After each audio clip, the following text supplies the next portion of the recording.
అయింది. ఉప ఎన్నికలు వచ్చిన ప్రతిసారి ఎల్లో పార్టీకి ఎల్లో ఫీవర్ తప్పడం లేదు. వాస్తవంగా అధికార పార్టీ ఎంత బలహీనపడితే ప్రధాన ప్రతిపక్షం అంతగా దూసుకుపోవాలి. కానీ స్టేట్ పాలిటిక్స్ సీన్ విచిత్రంగా మారిపోయింది. అందరికన్నా చివర్లో ఉన్న పార్టీలు అధికారంలో ఉన్న కాంగ్రెస్ను సై అంటూ సవాల్ చేస్తున్నాయి. ప్రధాన ప్రతిపక్షంగా ఉన్న టీడీపీ చేష్టలుడికి చూస్తుండిపోతోంది. టఫ్ ఫైట్ ఇవ్వాల్సింది పోయి బైపోల్ రేసులో ప్రతిసారి డీలా పడిపోతోంది.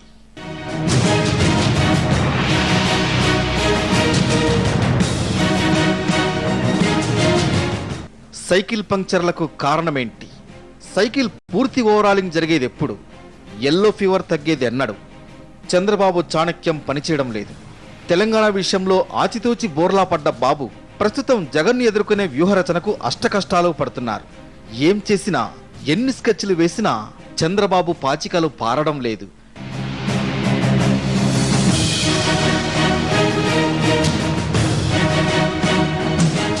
ఈ ఉప ఎన్నికల్లో టీడీపీ తరఫున చంద్రబాబు ఒక్కరే వన్ మ్యాన్ షో చేశారు. పార్టీకి గ్లామర్, స్టేటస్ ఉన్న నాయకులంతా ఉన్నా ఏ ఒక్కరూ పార్టీ పరువు పైన, ప్రచారం పైన దృష్టి సారించిన దాఖలాలు లేవు. పార్టీలో స్టార్ క్యాంపెయినర్లుగా ఉన్న సీనియర్ నేతలు సైతం ప్రచారాన్ని పక్కన పెట్టారు. పార్టీకి చావో రేవోగా మారిన ఉప ఎన్నికల్లోనూ లీడర్ల పంతం, మొండి పట్టుదల మొదటికే మోసం తెచ్చింది. కేవలం పార్టీ కార్యాలయంలో కూర్చుని గంటల కొద్దీ మీడియా సమావేశాలు పెట్టడానికే టైం కేటాయిస్తారే తప్ప పార్టీ గురించి ఎవరూ పట్టించుకోవడం లేదన్న చర్చ జరుగుతోంది. ఓవరాల్ గా జరిగినటువంటి పరిణామాలు ఒకసారి విశ్లేషణ చేస్తే, మొన్నటి వరకు అధికారంలో ఉన్నటువంటి రాజశేఖర్ రెడ్డి గారు లేకపోతే ఆ కుటుంబాన్ని ఈ విధంగా హింసిస్తున్నారు అనేటువంటిది ప్రజలల్లో ప్రగాఢమైనటువంటి ఒక ఇది ఉన్నది అనేది నేను ఎక్స్పెక్ట్ చేస్తాను. ఇప్పుడు అందరు కలిసి వాళ్ళ మీదనే పడ్డారు అనేటువంటి ఒక భావన వాళ్ళకి కలిగింది కాబట్టి ప్రజలు ఆ విధమైనటువంటి తీర్పిచ్చిండ్రు అనేది నేను అనుకుంటున్నాను. ప్రజలు ఎదుర్కొంటున్న సమస్యలపై పోరాటం చేయాలన్నా, ఎన్నికల్లో ప్రచారం చేయాలన్నా చంద్రబాబే తిరగాల్సి వస్తోంది. ఏ ఒక్క నేత కూడా ప్రజా సమస్యలు, ఉద్యమాలను పట్టించుకోవడం లేదు. పైగా ఎవరు నోరు విప్పినా జగన్ అవినీతే ప్రధాన ఎజెండా అవుతోంది. జగన్ పార్టీ నేతల సెంటిమెంట్ అస్త్రాన్ని తిప్పికొట్టే వ్యూహం మాత్రం చేయలేకపోయారు. పాత చింతకాయ పచ్చడి అన్నట్లు అవినీతి ఫార్ములానే మెయిన్ ఎజెండాగా ఎలక్షన్ స్టంట్ చేసి ఘోరంగా దెబ్బతిన్నారు.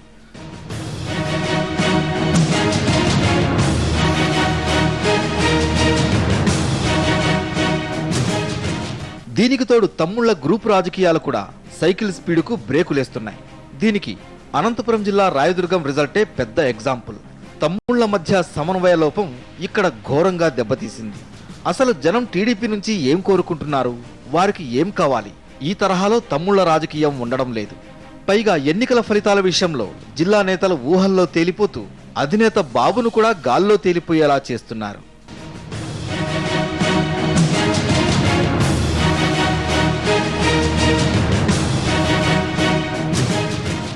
కాపులు, బలిజలు అంటూ టీడీపీ ఈ బైపోల్లో వేసిన స్కెచ్ కూడా సైకిల్ కు ఘోరంగా రివర్స్ గేర్ వేసింది.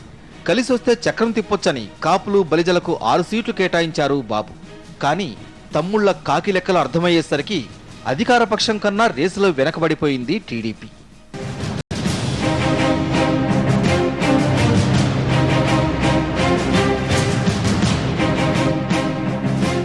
మరోవైపు ధనికులకు టిక్కెట్లిస్తే సీటు గెలవడం ఖాయమనుకున్న ఫార్ములా కూడా వర్కౌట్ కాలేదు.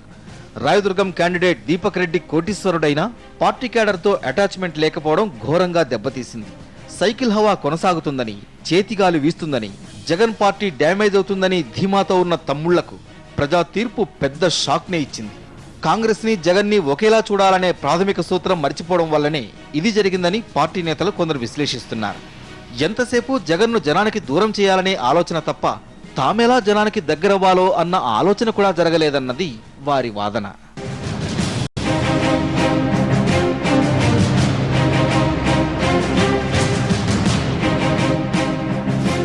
ఇలా తప్పు మీద తప్పు చేసిన టీడీపీ ఫలితంగా బైపోల్ రేసులో మెజార్టీ స్థానాల్లో అంటే 10 నియోజకవర్గాల్లో సెకండ్ ప్లేస్కు వచ్చి ఆగిపోయింది. అంటే తమ్ముళ్లు మరి కాస్త ఒళ్ళుంచి శ్రద్ధ పెడితే పార్టీ పరువు నిలబడేదనే అభిప్రాయం వ్యక్తమవుతోంది.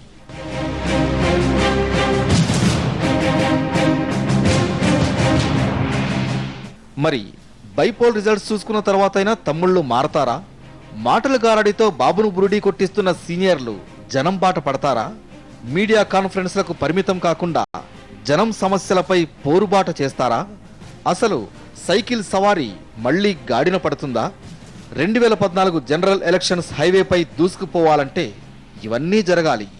బాబు జర సోంచాయించు.